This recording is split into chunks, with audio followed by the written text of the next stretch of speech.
Hoy es 12 de septiembre del año 2021. Es la 1:04 de la madrugada. Estoy corrigiendo una novela que se llama Espacio-Tiempo. Esa novela la voy a mandar a un concurso en España. Pues las deudas nos agobian a Tatiana y a mí. Entonces, pues el concurso sería, eh, no sé, una forma de pronto por fin hacerme escritor después de 6 novelas cortas escritas. Sí, porque 6 novelas cortas escritas y lástima que en este país importe más otras cosas que la literatura, ¿no? Entonces voy a leer un fragmento en esta nota de voz, así como lo hizo alguna vez Cortázar y seguramente lo han hecho muchos escritores, aunque pues hay que aclararlo, ¿no? Yo no quiero ser igual a esos escritores, pero en 6 años he escrito. Sí, pues ahora tengo 27 años y empecé a escribir a los 21. Y en 6 años he podido escribir 6 novelas cortas.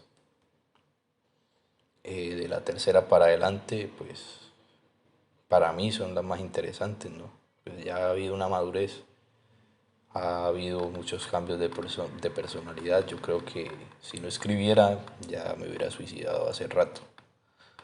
Porque pues es una necesidad, ¿no? Pues, es una necesidad lo que uno tiene de escribir, de expulsar toda la basura que hay dentro de uno.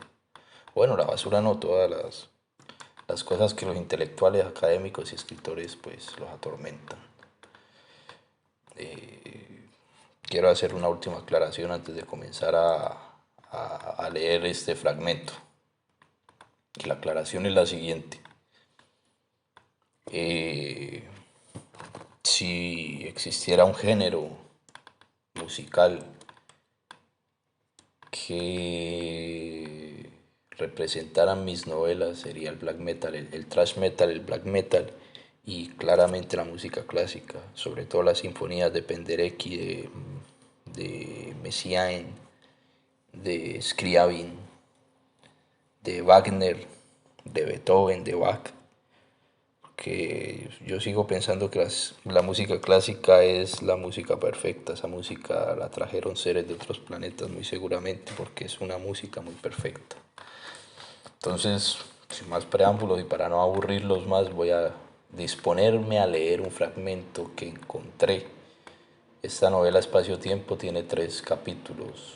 Cada capítulo tiene más o menos 100 páginas. Sí, más o menos 100 páginas. Los 3 capítulos son 305 páginas. Es doble espacio, márgenes 3 centímetros. Entonces este fragmento es del segundo capítulo y lo escogí al azar porque lo estoy corrigiendo y pues lo voy a enviar a un concurso. Entonces dice así: se dirigió hacia la recepción. Allí pudo observar quiénes eran los pacientes del médico Regordete. Tras explicar su situación, la enfermera le dio una cita de urgencia para ese mismo día a las 5 de la tarde. Pensó que esa hora estaba conectada con su vida. A las 5 era cuando a él se le había ocurrido la teoría. Había podido engañar a la enfermera fingiendo padecer de un posible cuadro de depresión. Sobre las 10 de la mañana salía de consulta el primer paciente del Regordete. No duró más de 15 minutos en consulta. Se trataba de un tipo alto, pálido como la nieve. Se le notaba una angustia permanente. Su mirada estaba perdida y claramente era un paranoico. Lo siguió hasta su casa, que quedaba en un barrio estudiantil a pocas cuadras de la universidad. La rutina de aquel individuo era muy cuadriculada, pues estaba acompañada de una serie de rituales. Desayunaba un poco de tocino con café, luego dejaba el pocillo vacío encima del plato. Una vez terminado el desayuno se fumaba un cigarrillo y medio, dejándolo encima del cenicero. Apenas se consumía la otra mitad se paraba y se iba. Antes de pagar limpiaba los billetes y monedas con alcohol. Para entregar el dinero se ponía unos guantes. Al parecer aquel enigmático sujeto tenía fobia al contacto corporal. La acción del cigarrillo y medio la repetía a la hora del almuerzo. Después se dirigía a su casa a eso de la 1:45 de la tarde. Allí se encerraba y cerraba todas las cortinas y ventanas. El interior estaba apenas alumbrado por la luz de las velas.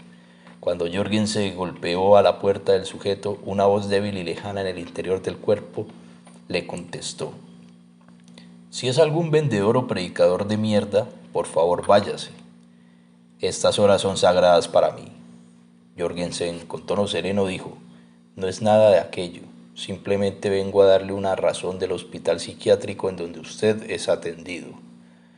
Después de unos segundos de reflexiones y palabras para el interior del sujeto, le contestó: «Si fuera el doctor Gordo, ya me hubieran llamado del hospital. Seguramente usted es un secuestrador o terrorista y viene a hacerme algo. Por favor, váyase o llamaré a la policía». Jorgensen, más fascinado por la mente del sujeto, replicó: «Mire, tranquilícese. Solamente es una alteración del medicamento que le acaban de suministrar. Solamente abra la puerta y déjeme conversar con usted. En realidad, soy psicólogo, soy nuevo en la ciudad, no tengo amigos, y esta es mi primer orden de trabajo. Todos tenemos una primera vez, ¿no cree? Entonces, como primer trabajo me pidieron que viniera a verle». Después de unos segundos, tal vez de reunión de todos los yos que habitaban dentro de la mente del sujeto, éste abrió la puerta. Lo hizo muy despacio y apenas asomando sus ojos, vio de arriba abajo a Jorgensen y finalmente lo invitó a seguir. Adentro Jorgensen pudo notar que efectivamente estaba de frente a un sujeto esquizofrénico. Tras una breve entrevista, dedujo que había sido un profesor de matemáticas. Su condición se había dado después de sufrir un colapso nervioso, que había sido ocasionado por las largas jornadas de estudio y de trabajo. Había sido un gran científico que ayudó a la comprensión de los movimientos de los cuerpos celestes. Una vez enfermo perdió su trabajo y ahora pasaba sus días en medio de medicamentos, visitas al centro en las mañanas, en las tardes se sentaba a mirar libros relacionados con el universo. Apenas cayó la noche se despidió del sujeto. Había olvidado por completo la cita con el médico de Regordete. Así que decidió esperar nuevamente en el carro de alquiler a que el sujeto se durmiera. Sobre la medianoche ingresó a la casa nuevamente. Lo hizo con las llaves que el mismo sujeto guardaba en uno de los cajones, pues en su vida notó que tenía varias pues en su visita notó que tenía varias copias de llaves por toda la casa. Adentro y aprovechando que el sujeto dormía gracias a los fuertes somníferos, instaló 2 cámaras en la sala de la casa. Al día siguiente vigilaba nuevamente el hospital. Notó que el psiquiatra Regordete salía de trabajar a las 6 de la tarde. Lo siguió sigilosamente por las calles de la ciudad. Para fortuna de Jorgensen vivía a las afueras de la ciudad. Esto le daba más tiempo para perpetuar el crimen que había planeado. Luego de unos 20 minutos de haberlo seguido, notó que finalmente llegaba a una casa de colores ubicada en la orilla de un río. Una vez parqueó el carro, Jorgensen se bajó y de frente a sus 2 hijos que salían a recibirlo, le disparó en 4 ocasiones. La noche ya había caído y Jorgensen se escabulló entre la oscuridad. Se subió al carro y huyó a toda velocidad. En el trayecto tiró el revólver a un lago. Sería nuevamente la medianoche cuando de nuevo se había colado en la casa del sujeto. Extrajo las cámaras y se dirigió hacia su casa. Dejó el auto en el alquiler de carros. En su casa notó que aquel asesinato era repudiado por toda la comunidad, pues se encontraba en uno de los países más seguros del mundo. Causaba más repudio la forma en que se había cometido el crimen, pues le había disparado a quemarropa delante de sus 2 hijos pequeños. Rápidamente se dio cuenta de que había causado una gran alteración en el espacio-tiempo, pues en la mente de los niños se derivarían una serie de traumas que claramente alterarían su propio espacio-tiempo y el de los demás. También causaría una alteración en sus pacientes psiquiátricos.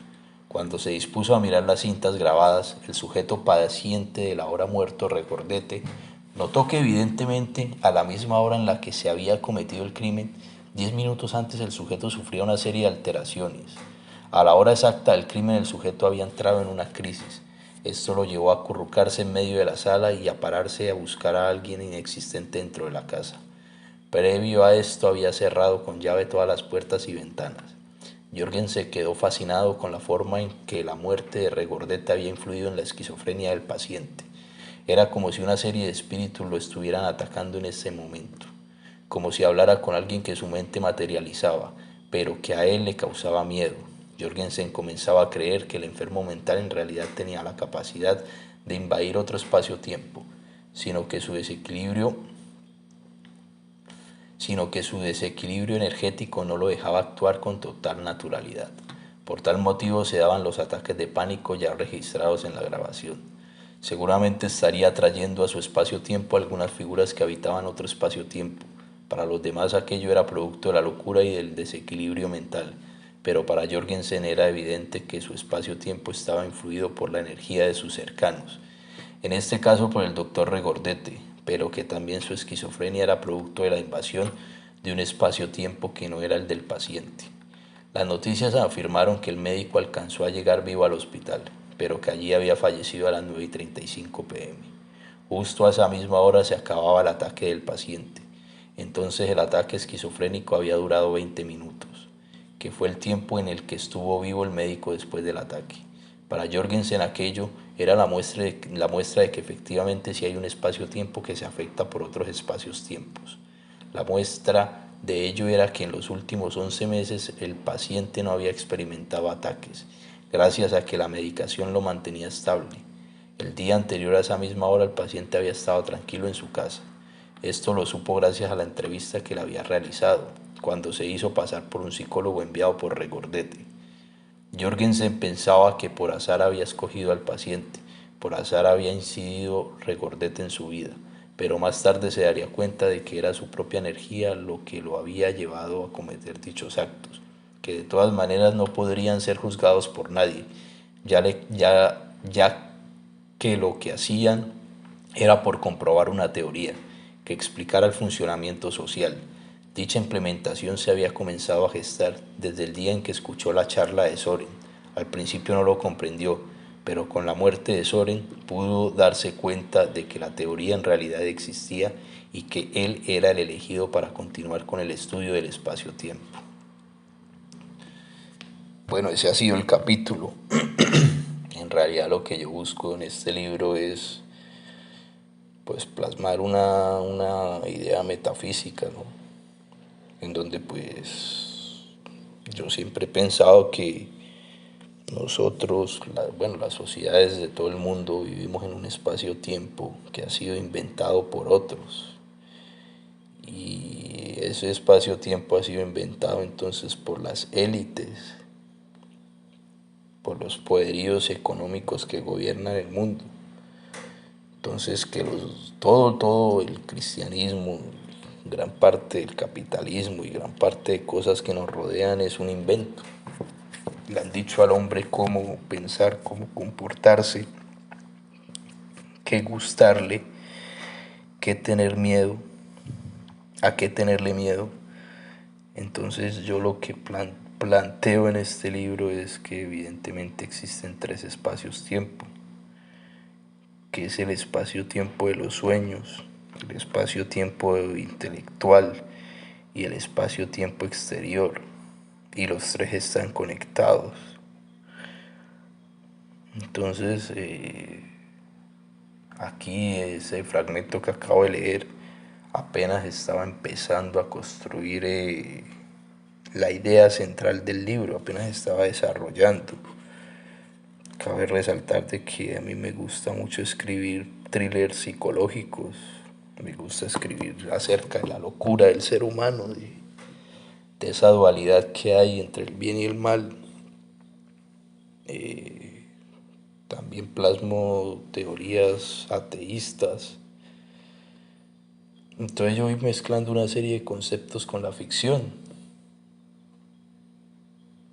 porque pues yo considero que los paradigmas son difíciles de romper. Entonces la mejor forma de atacar el paradigma dominante es a través de la escritura. Ya lo hizo un escritor como Asimov, que es un escritor de ciencia ficción, pero en sus libros hay muchas teorías interesantes, científicas, teorías físicas, teorías de ciencia, teorías de biología, que pueden ser reales. Entonces esa es la mejor manera para atacar el paradigma. Entonces pues este es el último libro que yo he escrito. este libro yo eh, imagino un mundo también, cómo sería el mundo, un mundo gobernado por los científicos, por los intelectuales, en donde lo gobernara un filósofo, lo gobernara un físico, un matemático, y no lo gobernaran los políticos. Entonces la novela se torna un poco distópica,